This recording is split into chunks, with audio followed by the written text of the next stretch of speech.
আমরা কি এডসিতে বাংলাদেশ থেকে ডিজিটাল প্রোডাক্ট সেল করতে পারবো কিনা? তো এই প্রশ্নটা আমিও মাঝে মধ্যে পাই এবং আমারও আসলে এডসি নিয়ে অনেক ইন্টারেস্ট। কিন্তু দুঃখজনক কথা হচ্ছে যে বাংলাদেশ থেকে আপনি লিগ্যালি এডসি খুলতে পারবেন না। এবং এইটা আমাদের one of the most common issue. অনেক কিছুই আমরা বেনিফিট পাই না, বাংলাদেশে অ্যাভেলেবল না এখনো। তো এডসির ক্ষেত্রেও সেম জিনিস। কিন্তু এইটা আসলে one of the dynamic market place. এখানে সব ধরনের ডিজিটাল প্রোডাক্ট বলেন, অনেক কিছুই এখানে পাওয়া যায়।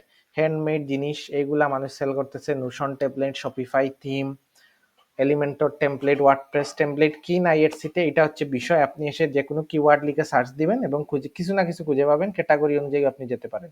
বিশেষ করে ক্রাফটসের এইগুলা বিষয়গুলো আমার কাছে খুব বেশি ইন্টারেস্টিং মনে হয়। আর এডসির বিষয়টা হচ্ছে এখানে আপনার মার্কেটিং করা লাগে না, অনেকটা থিম ফরেস্ট এইগুলার মতো।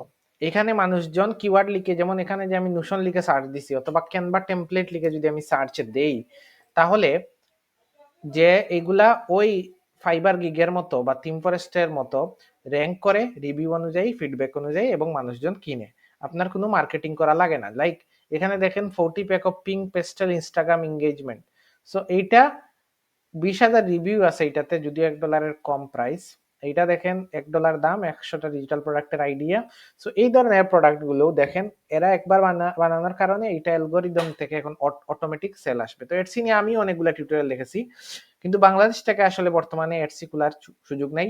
অল্টারনেটিভ এই সেম আগে আমরা যে আলোচনা করতেছি, বাই মি এ কফি। এবং বাই মি এ কফির বিষয়টা হচ্ছে এখানে আপনাকে কন্টেন্ট তৈরি করতে হবে। বাই মি এ কফিতে তো গিয়ে কেউ এডসির মতো, থিম ফরেস্টের মতো কিওয়ার্ড লিখে সার্চ দিবে না। আপনার কন্টেন্টে আপনার প্রোডাক্টের লিঙ্ক থাকবে এবং মানুষ এখানে এসে কিনবে। এইরকমই বাই মি এ কফি কাজ করবে। তো এখান থেকে আমরা অর্গানিক অনেকগুলা সেল পাওয়া যেত, যেগুলো আমরা পাবো না। তো এটা হচ্ছে এডসির বিষয়।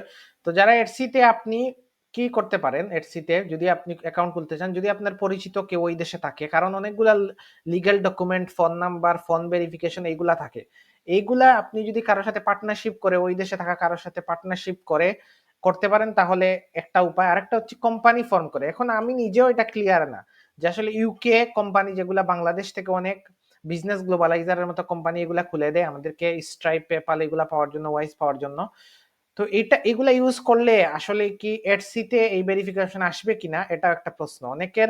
এডসি বাংলাদেশ একটা গ্রুপ আছে, ওই সাপোর্টে আমি ওখানে আমি পোস্ট দেওয়ার পর জানতে পারি যে এরকম ভেরিফিকেশন কাজ করে না, কি একটা ইস্যু আছে, কি একটা অ্যাড্রেস ভেরিফিকেশন বা কিছু একটা, যার কারণে কার্ডের কিছু বিষয় আছে, যার কারণে এই ভেরিফিকেশনটা হবে না। তাই ওই ইউকে কোম্পানি বাংলাদেশ থেকে বসে রেজিস্টার করলেও পেমেন্ট, পেপাল এগুলাতে আমরা নিতে পারি, কিন্তু এডসি অ্যাকাউন্ট খোলা যাবে না। এডসিতে এই ভেরিফিকেশন বা স্ট্রিক্টনেস খুব বেশি। তাই এডসিতে যারা প্রোডাক্ট সেল করতে চাচ্ছেন, আসলে এখনো কোনো ভেরিফাইড প্রসেস নাই।